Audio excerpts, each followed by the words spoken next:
The hook of a YouTube video is one of the most important parts to getting views on YouTube, so much so that in the YouTube channel audit, so I've got all of these components that need to be kind of optimized on YouTube in order to get views. The content, title, and thumbnails, the three most important components, but the fourth component is the hook.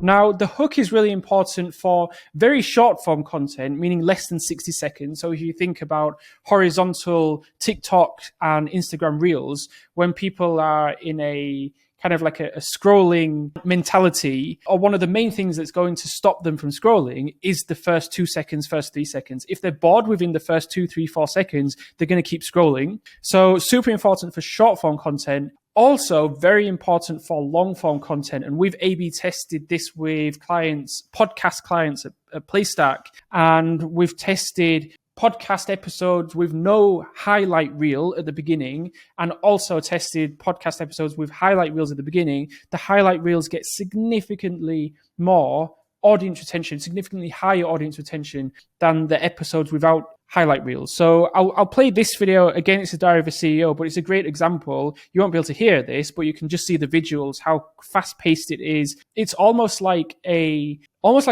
movie trailer, where you've got the most interesting, it's a 1.5 hour video, 1 hour, 46 minute video, and you've got the most interesting, most juiciest parts of the interview in the first 30 seconds. Because in order to commit to this 1 hour, 46 minutes, you've got to have a reason to commit, right? And so there's a few different things happening. So you've got the titles, you've got the thumbnails, you've got the timestamps that are helping the viewer decide whether they want to actually watch the full 1 hour, 46 minutes. And you've got the hook, the first 30 seconds. So that's how podcasts would use it. For talking head videos, normally you'd want to create some kind of curiosity gap. So a curiosity gap is basically where you're telling a story or you're giving some value to the audience, but you stop just short of providing the full answer. So exactly how films do it with cliffhangers, particularly like Netflix series. I was watching Hijack on Apple TV a couple of weeks ago, and there were so many cliffhangers. There were so many curiosity gaps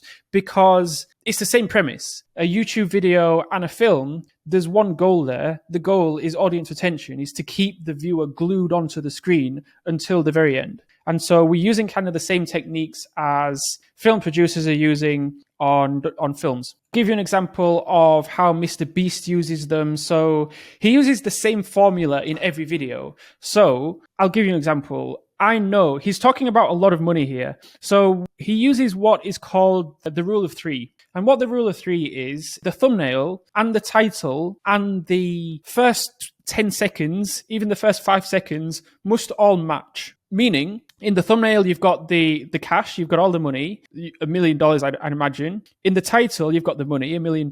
And I'd imagine, I've not watched this video, I'm pretty sure that within the first 3 seconds, you'll see a lot of cash. The reason why he does that is because with YouTube, there's so much clickbait that when you're watching a video, you don't know whether you're actually going to get what the title and the thumbnail were actually talking about. It's almost like giving you confidence that you're clicking on the video because of the thumbnail and the title, and in the video, you're getting exactly what the thumbnail, title we're talking about. So, like I said, the fourth most important component when it comes to getting views on YouTube, I really do think it's worth, tripling down, quadrupling the time that you spend to make a really good hook for your video, particularly if you have really short videos and horizontal videos, because the way that viewers watch that type of content is very different to long form content. But also, if you have podcasts, I really don't see a reason why any podcast should not have highlight reels, like a very short 10, 20, 30 second highlight reel right at the beginning.